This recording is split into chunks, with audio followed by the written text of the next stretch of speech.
Welcome back, everybody, and today it is another video on my 2023 offseason prediction series. It is for the Atlanta Falcons. Make sure to thumbs up this video and subscribe to the channel if you haven't done so already. Atlanta is in such a weird spot. They need a lot, but seem to have a lot. They have a lot of cap space, but not really anywhere to particularly spend it on at the moment. They are somebody who is in play for Lamar Jackson. And I want to start at the top here and say that we are going to discuss the possibility of what it would look like if they did get Lamar Jackson. But because nothing is in place yet, and when you have such a big player like that, it's very difficult to assume that they're going to be switching teams. So it kind of would throw off the entire thing. I'm going to have a part where we talk about the Lamar Jackson part, and then probably the more realistic part in that they don't get Lamar Jackson and they're riding with Desmond Ridder and Marcus Mariota at the very least into the draft. So there is that. They're not going to have a whole lot of coaching changes. They could see some changes on the defensive side of the football, I think, but their head coach is, of course, offensive minded, and we will start, of course, with the head coach, as we always do. So their head coach is Arthur Smith. He's the former offensive coordinator for the Tennessee Titans, pretty much the guy that was labeled as responsible for the emergence and dominance of Derrick Henry, and he's been now with the Atlanta Falcons for a couple of years. And I would say his job is safe. I haven't heard anything about him being done with the team. He did finish with a 7-10 record, which was only one game back of winning the division. They certainly overachieved. I had them in my preseason power ranking series as the 32nd team in the league at the beginning of the year, and most people had them as a bottom 5, bottom 7 team. So they certainly overachieved, I think, in terms of their record and success. They certainly didn't play like they were a bottom 5 team for much of the season. They had their ups and downs for sure, and I think a lot of that had to do with just inconsistency in their pass rush ability on the defense and not allowing them to play their game the way that they're most comfortable on the offensive side.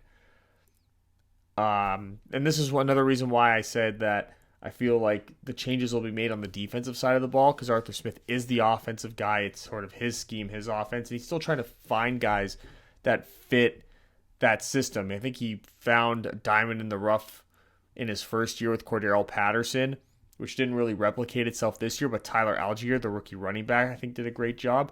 But I still think he's going to be trying to find his way a little bit there, figure out exactly the scheming of his offense. He certainly improved a couple of those players on the offensive line as well, but the proof is in the overall rankings, the overall stats of it all. Really, at the end of the day, is how they're going to get measured, and his offensive stats were what they were.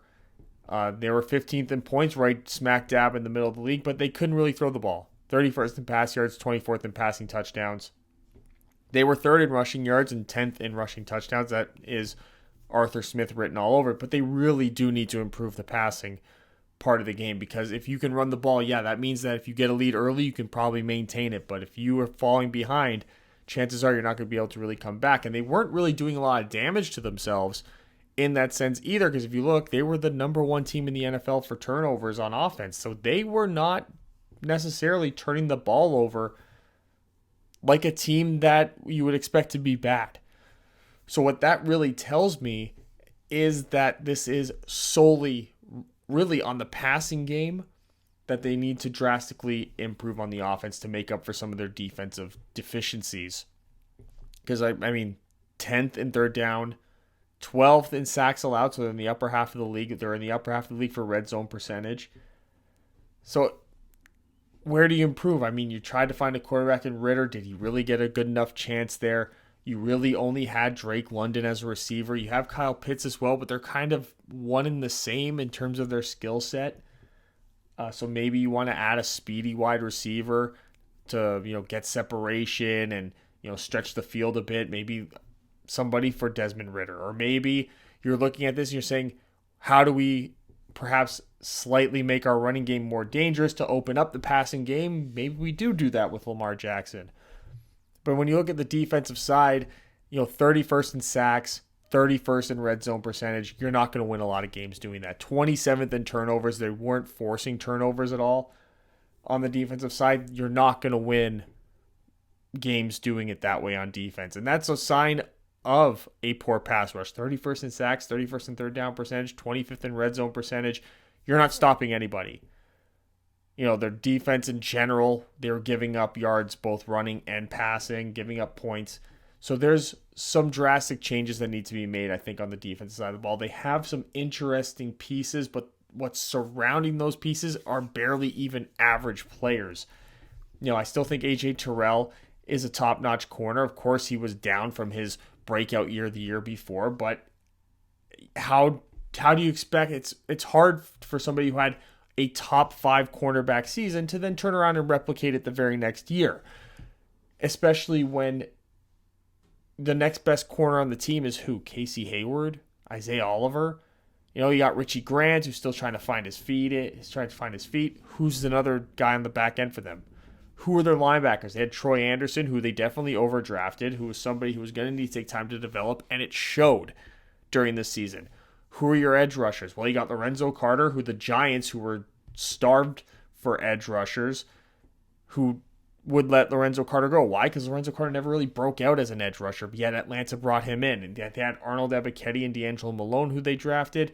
So maybe you got something there eventually, but it wasn't anything out the gate. You've got Grady Jarrett on the interior. Who else do you have there to help him out? If you can just double team away a player and then no one else is going to take over on those one-on-ones, then this is what you end up with. 31st in sacks, 31st in third down percentage. Your defense is just not getting off the field. They can't force a turnover. They're not getting off the field. So now your offense, where your specialty is running the football, you're now playing from behind with not a lot of time on the clock because the other team is able to keep getting first downs, keep converting third downs, not getting sacks, always ahead on the down and distance, and that's just the recipe for disaster. But they certainly have room to improve with the second most cap space going into the offseason, $75.4 million in cap. And they got a couple of in-house things that we're going to discuss.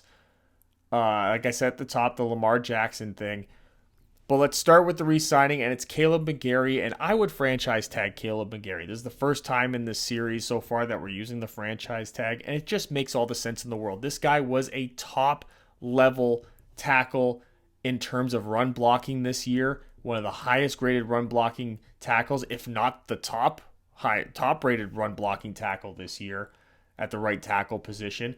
And his pass blocking, which was a huge issue for Caleb McGarry, actually did improve as well, and he was like somewhere just below the middle of the pack, I think it was. So, but that's a huge improvement. So maybe that continues to improve. So you throw the franchise tag on him, and then you see if he can continue that run blocking success. And if he drastically improves in the pass blocking, well, then you got all this cap room. You can re-sign him to a big extension and pay him probably the $18 million a year that you just tagged him on. There's no real room for restructures. They don't really have a lot of guys for that. And then here's the trades and the cut. And these things are tied together as one. So if you trade for Lamar Jackson, it's going to be the Deshaun Watson trade package plus the Deshaun Watson contract at least. So you're going to have to give up quite a bit to Baltimore. If you do that, you can free up a little bit of extra cap space by cutting Marcus Mariota and freeing up $12 million and only eating $2 million in dead money. So that's significant. That contract given to Mariota actually really opened up this window quite a bit to be able to do more, because by cutting Mariota, you've now upped your cap room to $87 million in cap space. And you can easily franchise tag Caleb McGarry. You could easily afford a Lamar Jackson contract of a $45 to $50 million a year deal and still have plenty of money left over. Plenty left over. But say you can't get the deal done, you still have Marcus Mariota, and there's really nobody that you're going to be losing that is worth really bringing back. And if you do, you're bringing him back on some low-level contracts that probably after the fact, after you sort of go through the draft, enter that second wave of free agency, So you're in a good position to make a couple of splashes. You just have to think of, is Atlanta a destination people will want to go to?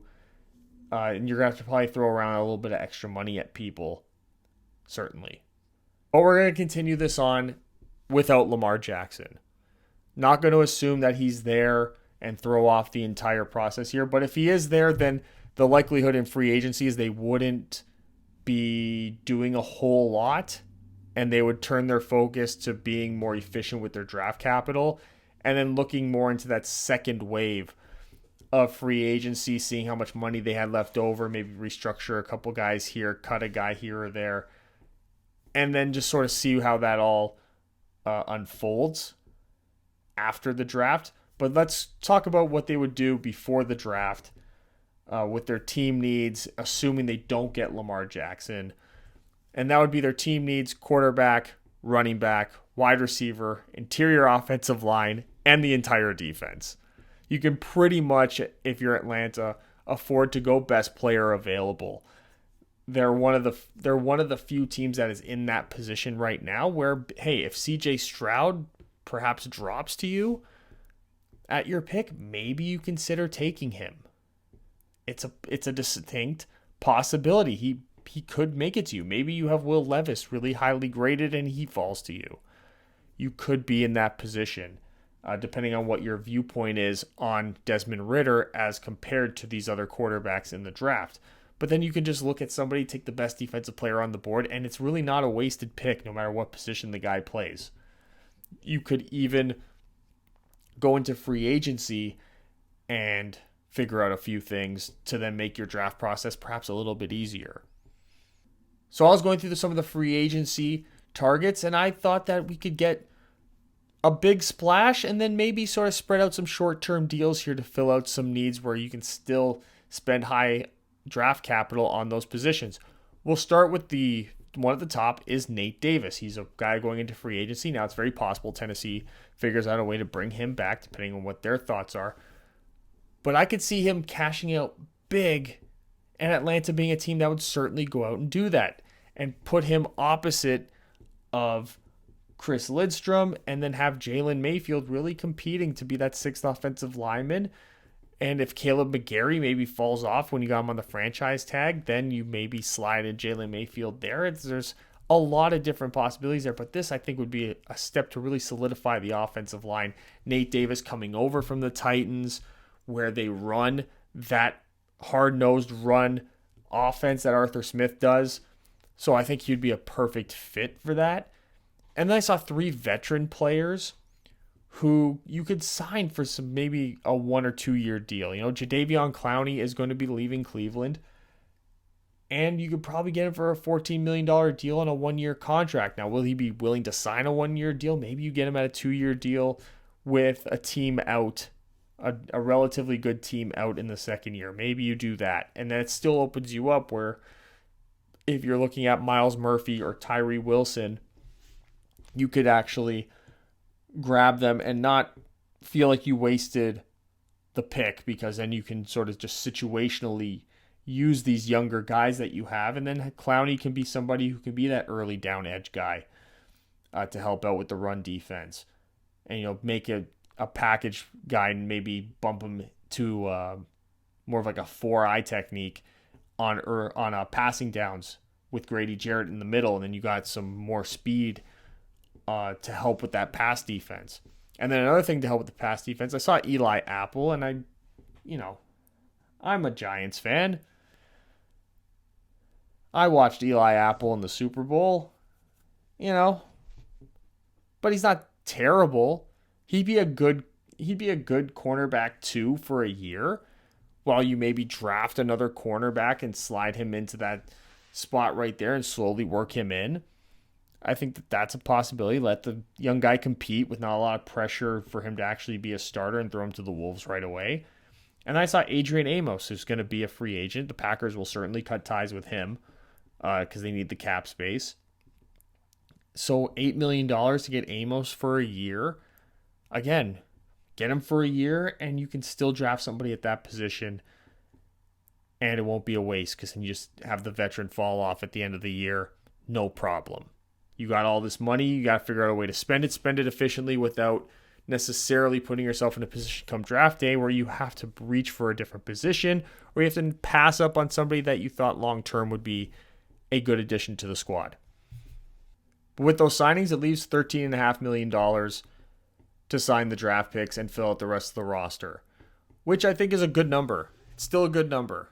And if you end up drafting a quarterback, you could still have the option to cut Marcus Mariota in that event, and that frees up $12 million, so you can have 25 to maybe sign another pretty decent player for a good $6 or $7 million on the year before going to those like $1 million cap hits. So the possibilities continue to open up for Atlanta. They're in a really good position to keep moving and manipulate the cap in their favor. So we touched upon a draft strategy perhaps earlier, and now we're going to talk about it more in depth, and it's best player available. Take the best player available each and every time, and you will be fine. You don't have really anybody at any position except for probably the two tackles where you're in some sort of desperate need to not to pass on somebody. And I think be willing to trade back as well, accumulate more picks. I wouldn't be opposed to it, but if they trade back and they look at a guy like Michael Mayer, a tight end who's a more traditional tight end than Kyle Pitts is, maybe you draft him because he's that run blocking tight end who works really well in these run heavy systems. So you could have Kyle Pitts on the field at the same time and you split him out into the slot and have Michael Mayer playing a more traditional tight end where he can block because he's a great blocker as well. You could open up so many possibilities by doing that. Or, you just flat out draft Quentin Johnston, which based upon the skill set of a Drake London, maybe it's a little redundant. So maybe you trade back and you grab Jordan Addison, or you trade back and you grab Jalen Hyatt. There's a lot of possibilities there. Maybe you trade back and you draft Bijan Robinson. There's so many possibilities for them. If they trade back in that first round, maybe to like the middle of the first round rather than that upper third, trade back more to the middle and then accumulate maybe an extra second round pick in the process, and you can do some real damage there. And then the biggest question of all, is Desmond Ridder your guy?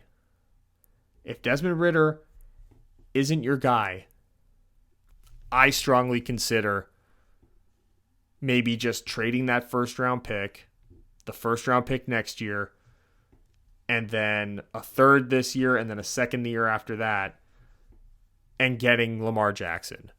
I strongly consider that. If you're still like, oh, maybe Ridder could be the guy, then give him the opportunity to be that guy. Build a team around him, and that would, for me, mean signing those guys that I got for them in free agency, including the offensive lineman Nate Davis. I think that should be the highest of priorities. And then those other three guys, you can sort of mix and match different skill sets at those positions to maybe suit your team a little bit better. But dedicate adding pieces to make him the best he can be. And then if he stinks, you're still going to have an abundance of cap space next year to be able to perhaps go and find a quarterback. It seems every year now a veteran quarterback at the highest of levels is becoming available every single year for a team to acquire. So you never know who's going to pop up as a possibility. And then you can just sort of install that guy into a team that in every other sense has a lot of pieces going for it. So I just think that Atlanta is in a very advantageous spot to be aggressive one way or the other. And I think that they should. Anytime a team is in position to be aggressive with free agency, with draft picks, with player acquisitions and general trades, I always go on the side of be aggressive. Go for it. Just go for it. And I think they should. And there it is, the Atlanta Falcons. Tell me in the comment section what you think about the possibility of Lamar Jackson coming there. They seem to be one of the top teams that makes the most sense for him. It's just a matter of whether or not they're willing to pay the price in order to have him. They certainly can afford it, but will they do it? Also, thumbs up the video and subscribe to the channel if you haven't already. And thank you for watching another video. Or if you're here for the first time, thank you for sticking around and perhaps watching one in the future. And I will see all of you with the next video next time. Bye.